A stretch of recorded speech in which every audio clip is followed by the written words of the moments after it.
This is the HomeTech Podcast for Friday, June 5th from Denver, Colorado. I'm Jason Griffin.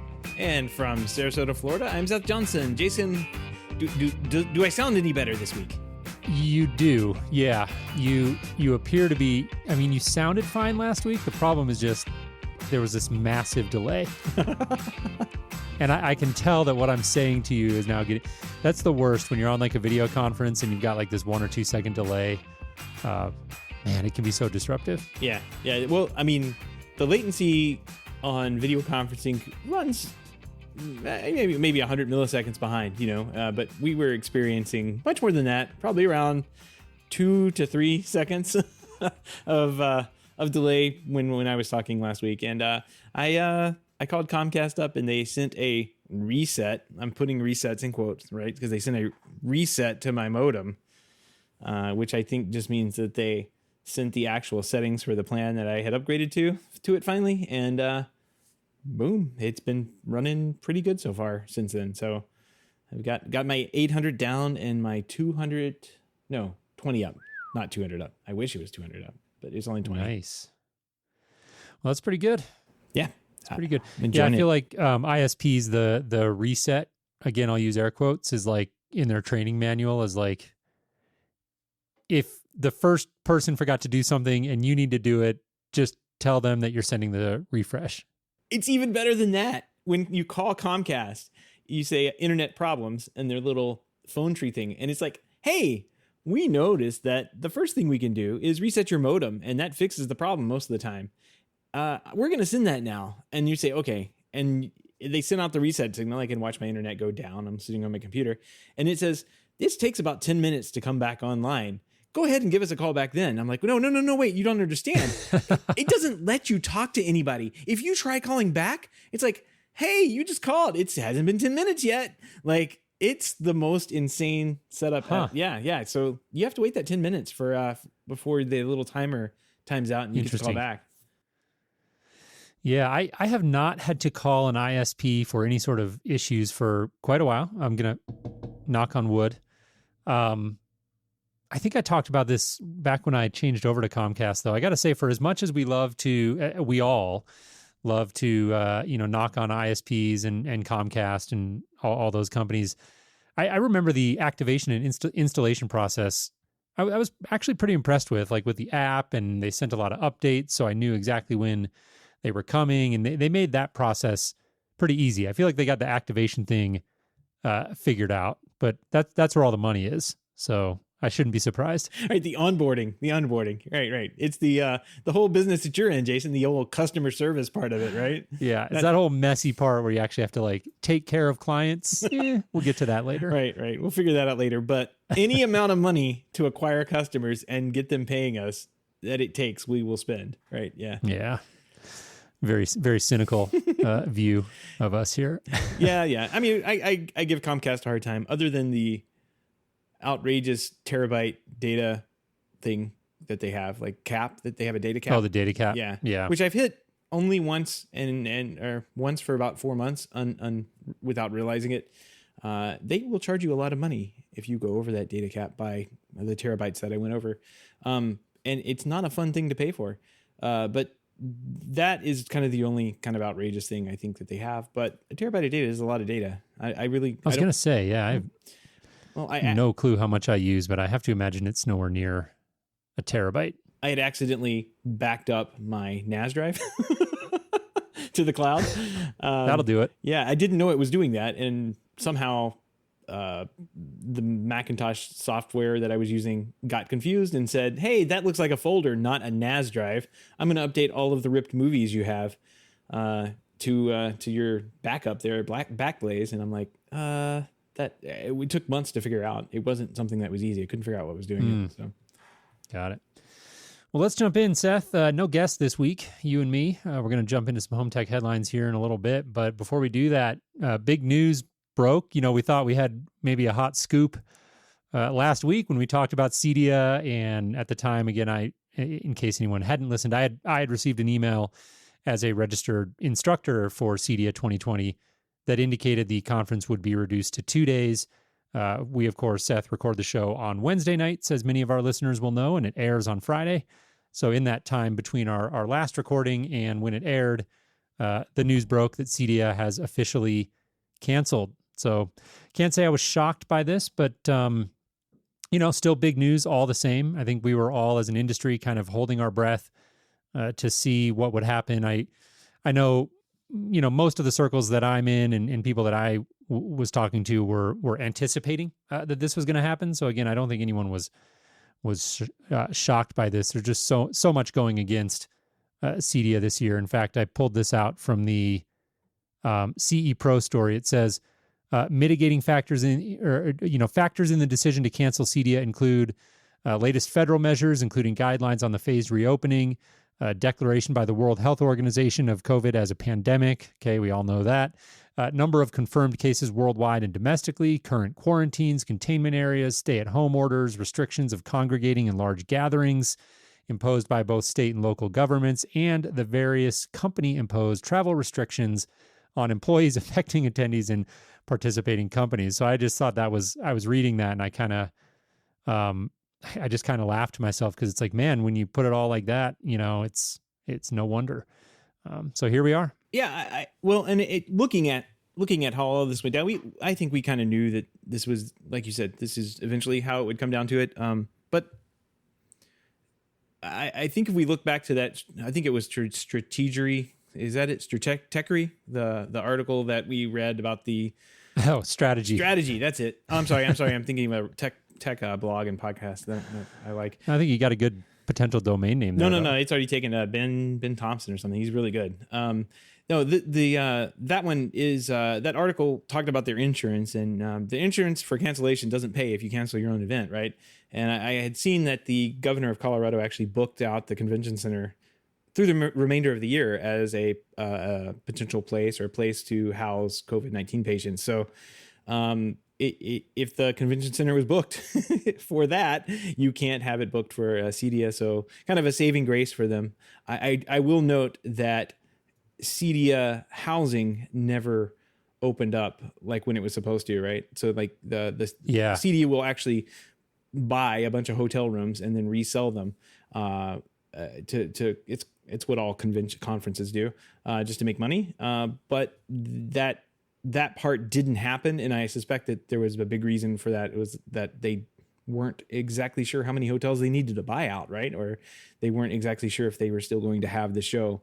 A lot of caution. They took a lot of caution or Emerald took a lot of caution on this, and I suspect it wasn't an easy road to travel. Like canceling a show like of the size of CEDIA, like there's got to be a lot of contracts and questions in place. Not something you can just flip a switch on and do at the last minute, right? So, oh gosh, yeah, I can't even imagine. Yeah.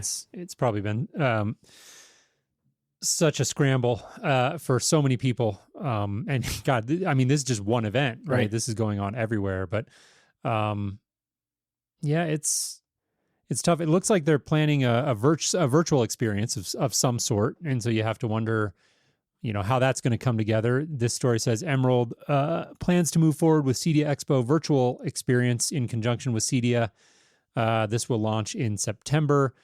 So I know, again, as somebody who's registered or was registered to present a course at CEDIA, it's been a little bit of a winding road for me. They had sent out a survey to instructors, and I had indicated on the survey that if I had to make a decision today, that I probably wouldn't be attending in person. And so they had come back again when they were still thinking about doing the conference for 2 days, and they had canceled the workshop that I was going to teach because of my response. Now that it's virtual, I would imagine, that'll be back in the fray, but I'm not sure. We've got They sent out an email to all instructors. There's going to be a call, I think, next Thursday. I don't think I'm going to be able to make the call, but I'll get the cliff notes and pass them along on the show. I'm sure I'll have more information about what they're planning to do with regards to education, at least after that. But this mentions panels, keynotes, product discovery, networking in an interactive expo hall. I don't know. So it'll be interesting to see. It won't be a replacement for in-person, but I'm intrigued to see if generally, not just at CEDIA, but in the event space in general, if COVID sparks really new, sort of novel or interesting ways to use technology to make up for it. Or like I've been saying, better ways of using technology, or better technology in general. We've already seen, like, Infocom is doing that, right? They're doing a virtual show, and oddly enough, CES, which is like typically 100,000 people, is just announced today that they are going to be in Las Vegas. Good luck with that, guys. Will not be attending Las Vegas with 100,000 people in the midst of a pandemic. But it's weird to be talking about this with CEDIA in particular, because when we say CEDIA, when I say CEDIA, I really never have thought of the organization. Like, the organization backed it and was behind it. But when I say CEDIA, I was talking about the show. Now the show is Emerald, but they still call it the CEDIA show, right? Because that's what it is. But then you have, like, what you were talking about with the education part of it, which is the CEDIA education stuff, which all could have been forever ago done online, just like this. But they had their anchor event each year, and that's where the education ended up. Fine, I understand the reasons for that.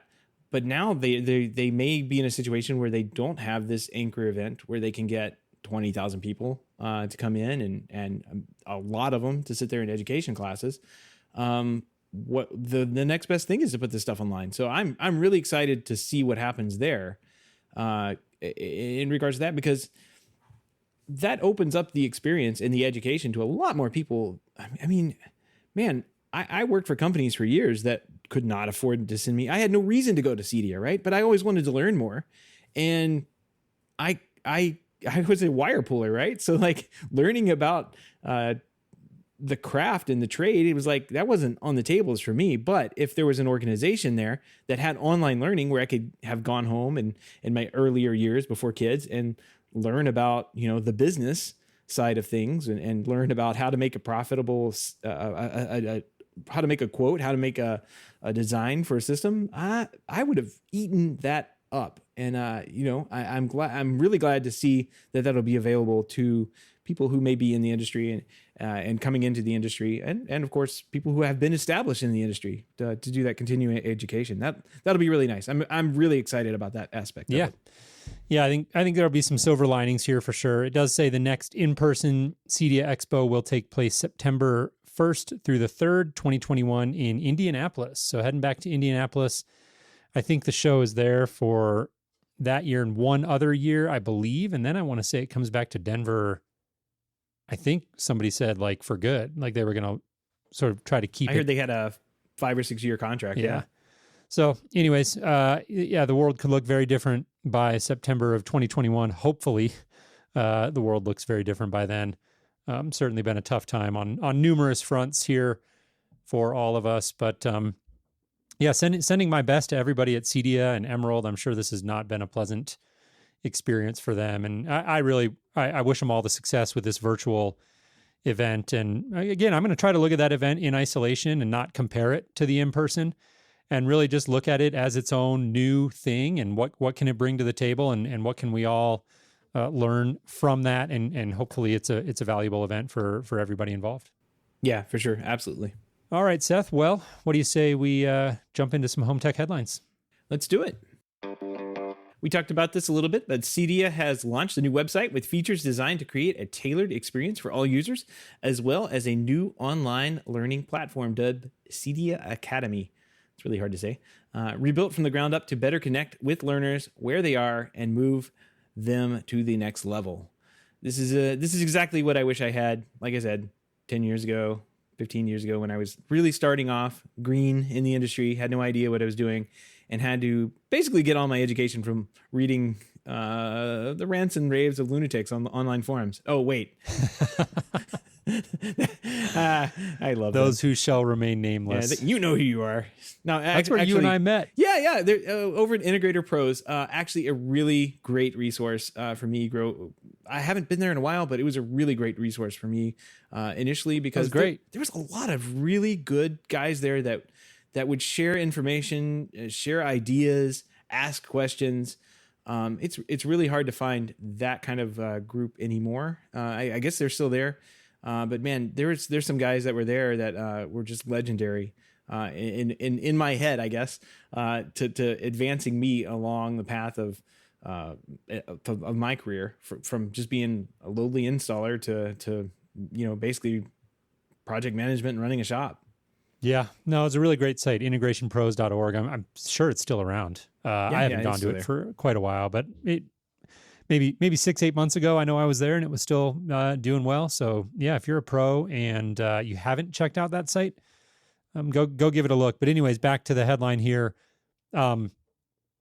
Good timing for CEDIA. I mean, this looks like a very big undertaking, so I'm sure this was underway well before COVID-19 came about, I would have to assume.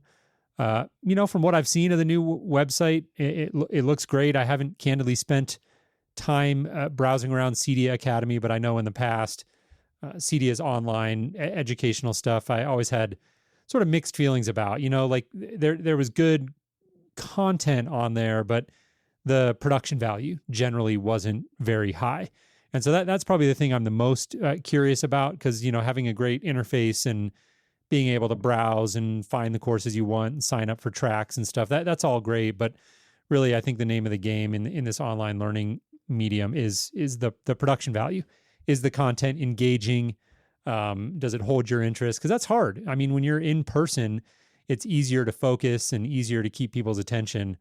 So I know on a personal level, I'll be curious to dig in and see that. But it looks great. I mean, they've got over 100 hours of online training at launch. Says more interactive than ever before. More slated to come online before the end of the year. It says here, CEDIA Academy, there's been a focus on expanded and revised pathway for those who are new to the industry, which I think is great, as well as more advanced courses in AV over IP and cybersecurity are mentioned specifically. So both good topics, especially cybersecurity is one that I think is really interesting. So cool stuff here, and I'm glad to see them focusing on stuff for people who are new to the industry. I really not exactly going out on a limb here when I say that getting new blood into the workforce and getting people up to speed and trained is a massive need for the industry. So I'm glad to see them putting some attention there. Well, moving on here to our next story, leveraging the company's heritage in enterprise workplace technology, Crestron has announced Crestron HomeTime in collaboration with Logitech and Zoom to deliver a premier video conferencing, home control, and unified communications experience for socializing, remote learning, and working from home. Whew, that's a long sentence. Crestron HomeTime is a complete HD video and audio conferencing system with the size and scale to handle communications in any room in the home. Crestron allows users to host and join Zoom meetings without a laptop, while providing the simplicity of one-touch join from Crestron Remote, from a Crestron Remote or the mobile app. So I think this is a cool looking solution. I was on a call today with one of our partners at OneVision, and he mentioned being very excited about this product because everybody's stuck in their home, and a lot of us are having these Zoom calls with family and friends, and we're sort of huddled around the laptop. I know we've experienced a lot of that here. And so I think, for people who have the budget to spend on a nice sort of Crestron integrated solution, I think this is going to be really popular. I think integrators are going to have success with this. This is a no-brainer and so I'm going to put I'm going to start teasing the masses here. Like, guys, you work with C-level executives. Their job is to look good and sound good on their calls. It's going to be super easy to sell these packages into these homes. Do it. I have been excited about this for about 2 months now because when I realized that all of the guys that I knew that were in the upper, C-level seats of it were all working from home. They weren't going to go back to work. They weren't going to go back into the office, even though they, lived right around the corner. I was like, oh, wait.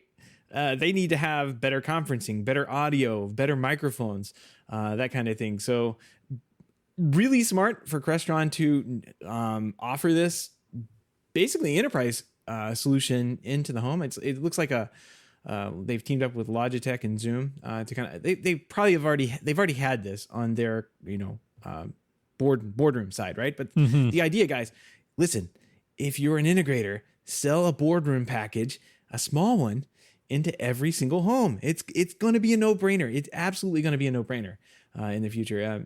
We've actually over at Blackwire, we've been seeing this path. We've picked up Yamaha, which has like a insanely large boardroom package that you can get. And I was like, no, we got to find something better. So we found Stem Audio, which is a little product that we're pretty excited about. They're not $6,100. This was reported in CE Pro that the Crestron home time is. But the idea is like, look, this is an easy sell. This is audio and video. Find a good webcam, get a good microphone set up, something that, does noise cancellation and feedback cancellation. Get that put in to a nice room, do some acoustic treatments in there. This is a no-brainer. This is an easy package. This is way simpler and easy to do than a home theater. And we can bust those out left and right. This is going to make the home office a pretty profitable place in the home for the foreseeable future. I can't imagine that some of these C-level guys are going to want to head back to the office anytime soon. So yeah, pull the trigger. It's something you should be offering in your packages now. Totally. Yeah, no, it's great. STEM audio thing looks interesting. I'll have to check that out. But I agree with you. And I would even add that, I wouldn't even limit it to like C-level execs, because I could see a lot of people who, again, have the budget for it, not even looking at this as necessarily a business first thing. But just think about how many people are like doing Zoom calls with family because they can't get together right now. We're probably doing 10x video calls than we were 2 or 3 months ago in my house. So I think these opportunities to go into family rooms and things like that, I think consumers are going to eat this up. I love it. Look, if you were in sales and marketing, your brand and your image matters big time.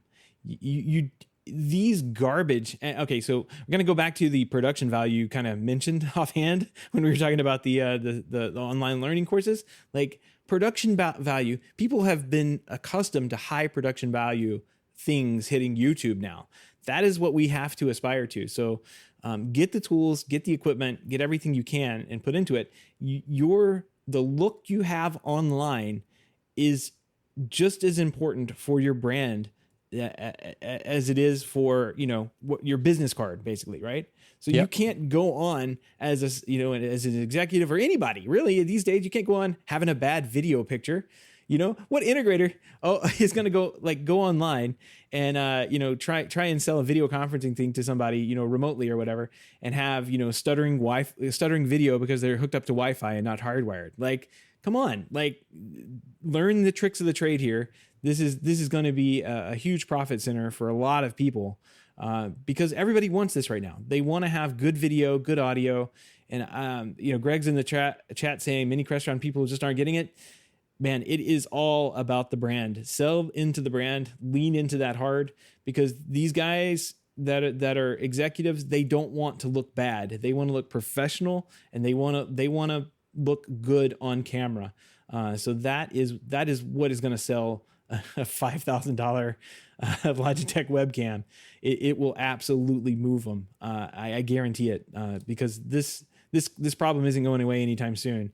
And if they know that they can figure out and work from home with that, they'll be able to do it. Totally.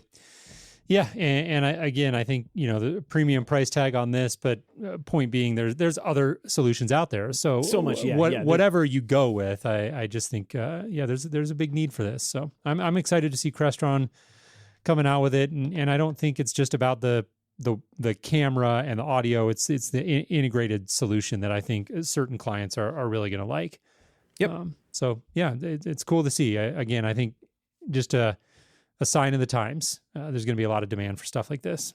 Well, moving on, Josh AI continues expanding the power of artificial intelligence in the home through new integration with Xfinity X1 set-top boxes. Here we go back to Comcast. Using Josh AI's proprietary privacy-focused voice automation, Comcast customers with X1 will still be able to enjoy the voice functionality of their fancy X1 remote with the added ability to control their entire home in a hands-free, intuitive way. Jason, this is great.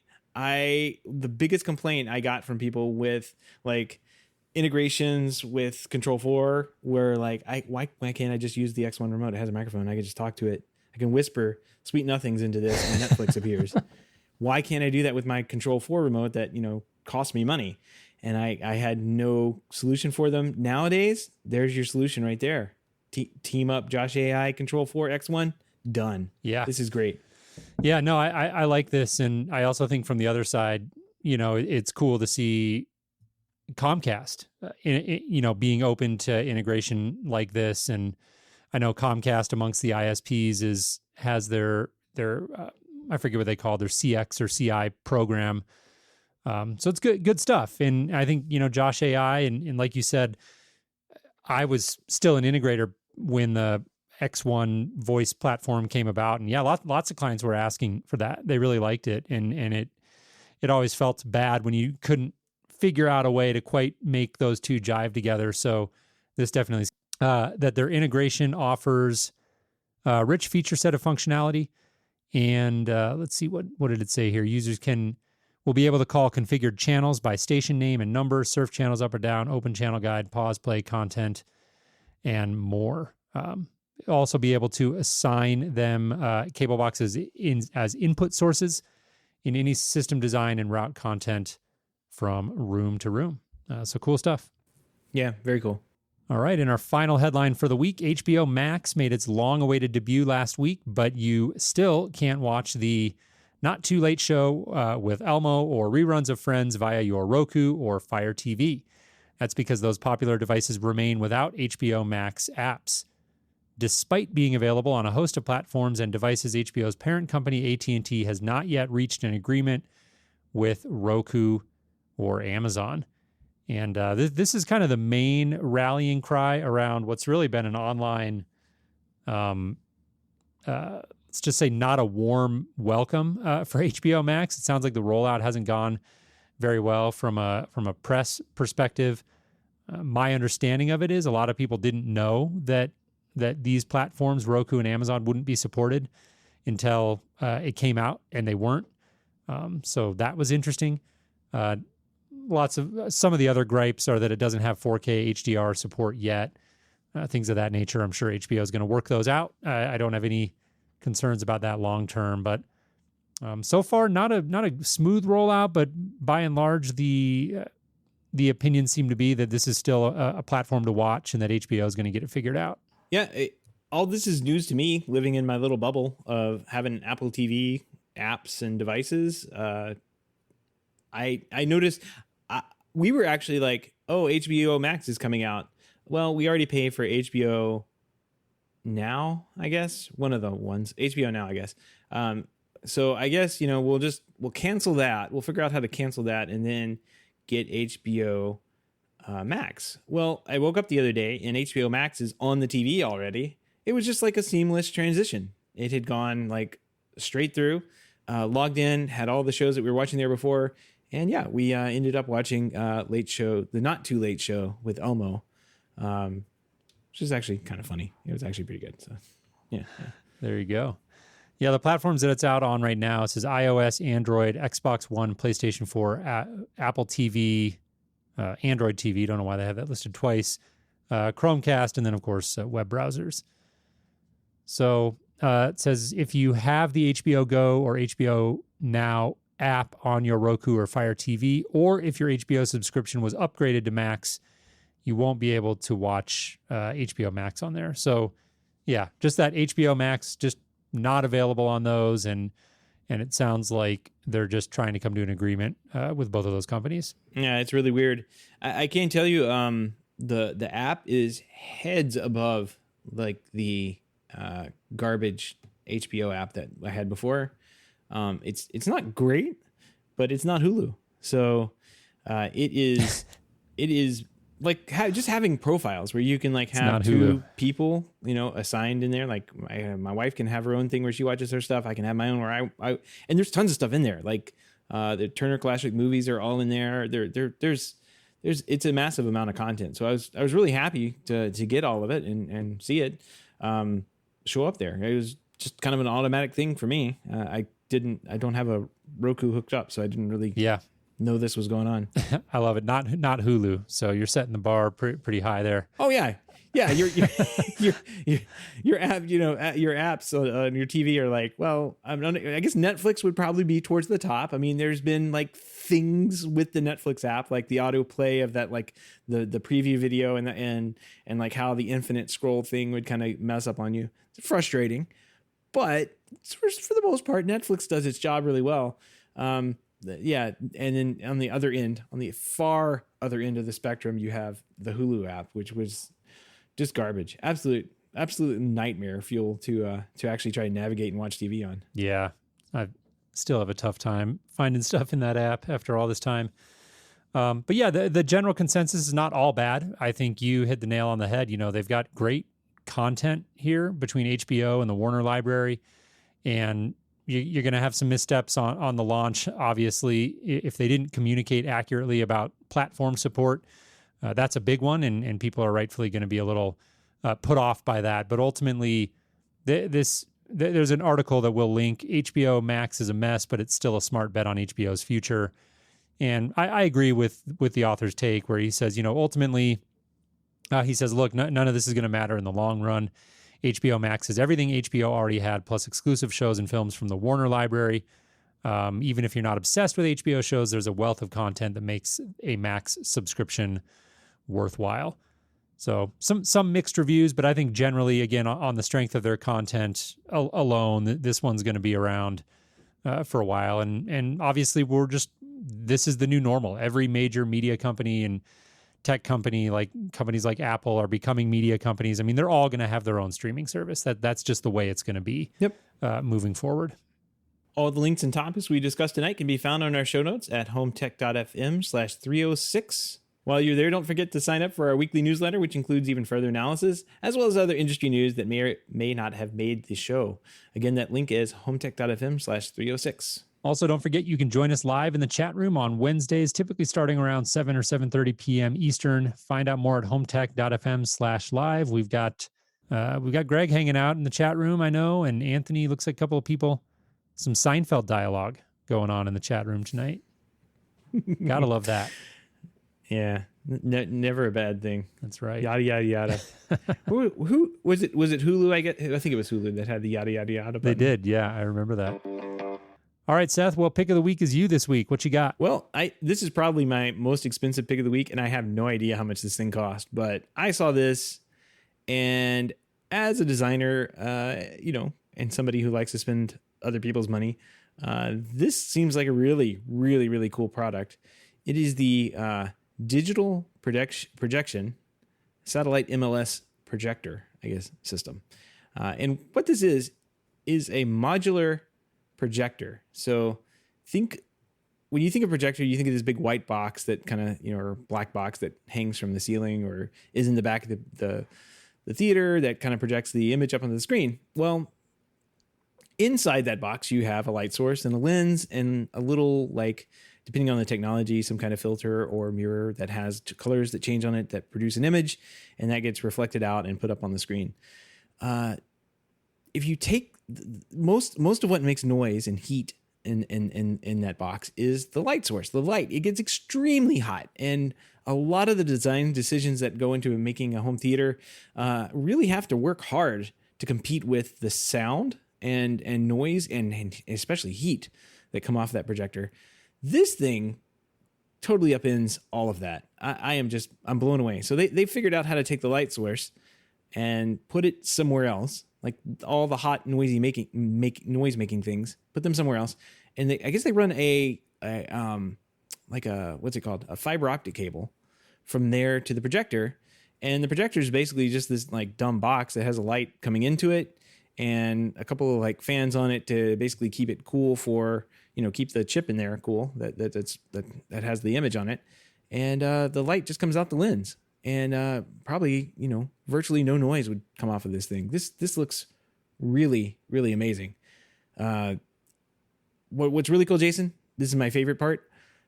So the little light source is 10,000 lumen, right? You can take 3 of these and stack them together and get a 30,000 lumen projector head, or you can go like one source to many projectors and do three 1,000 lumen projectors off one light source. Pretty cool. Wow. Yeah, this is really neat. I'm looking at the website here, and I got to tell you, I'm going back to my days in Los Angeles doing really high-end home theaters and even some that weren't like the uber high-end, but just a lot of home theater work out there, and there's so much agonizing that goes into figuring out projection enclosures like you alluded to deal with heat and noise primarily. And the fact that you can now mitigate a lot of those concerns with this sort of a modular, they call it a satellite modular laser system, is really neat. I love this. I think that anyone doing home theater design should definitely be taking a look at this. This looks like really neat technology. It's a good find. Yeah, look at the little rack mount. It's a rack mount, like maybe 4 RU rack mount laser projector thing. Like, this is the future, Jason. This is the future. I just looking at this, I'm just blown away. Stick all that loud, hot stuff in the in the mechanical room, or geez, I mean anywhere but inside the theater. That's the problem. Is like 100 meters away. You can put this thing. And you're dealing with this in an environment where aesthetics and not having noise are key, right? So you have these conflicting forces where you've got this big, expensive, loud, hot projector going into a room where you need it to be quiet and cool and everything needs to be good. So you've got these just contractors and architects all, and then a lot of times those companies don't deal a lot with projection. So now you're battling uphill the whole way, asking for more space and more cooling and this and that. And so it's just it can be a real nightmare. So having something that makes that a little bit easier is really cool. If anybody knows, let me know how much things it's probably a $200,000 system. It ain't cheap. No, I can tell. I'm sure about that. Yeah, I mean, I've done a few digital projection, mostly like the E series for like commercial stuff, but they weren't cheap. The light bulbs that go inside, they're not cheap either. So this one's laser, so I wonder if that's any different. I haven't really looked into that, but somebody let me know how much this thing costs. Would love to know. Absolutely.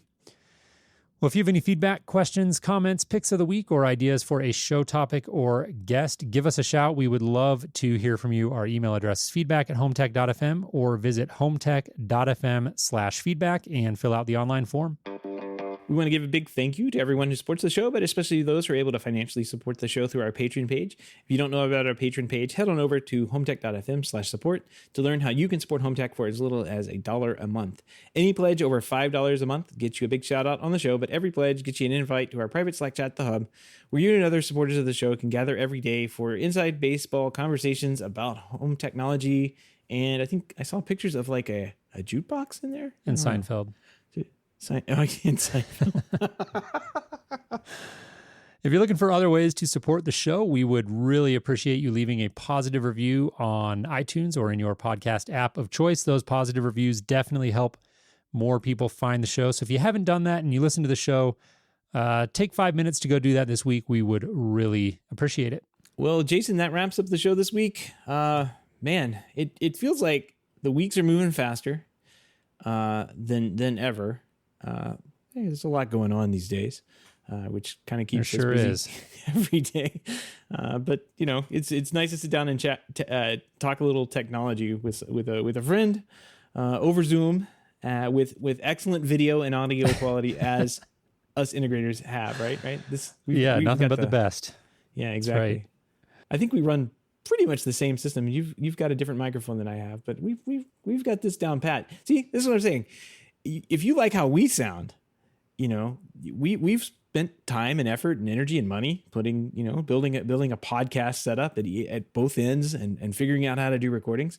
Like your clients are going to want that too. That's what makes the difference. That's what makes, if we were just yelling into if we sounded like we were on a Zoom call, your average Zoom call, you wouldn't like that. I'm telling you, this is going to be huge. It's going to be huge for this industry. Well, 306 shows in, I think I'm starting to get things figured out here. Yeah, did we record this one is the question. Yes. That's my greatest fear is to look over there and see the little red light is not red. It's actually white still. And I'm like, oh man. Yeah. We've avoided major disasters thus far. Again, I'll knock on wood. But that'll do it for this week. Seth, we've got a great guest lined up for next week. So Randy Stearns, the CEO over there at D-Tools, lined up to come on the show. And Randy's a guy who's been around the business of the connected home and home technology for a really long time, really deep experience in the business, and really looking forward to getting him on and kind of getting his perspective on some of the things that D-Tools is doing recently, and also just he's got really valuable perspectives on the business landscape. Very intelligent guy. If you've never had a chance to meet Randy or chat with him, should be a lot of fun. So look forward to that. Definitely tune in for that on our next episode. Excellent. Well, that wraps up this week. Jason, have a great weekend. All right. Thanks, Seth. You too.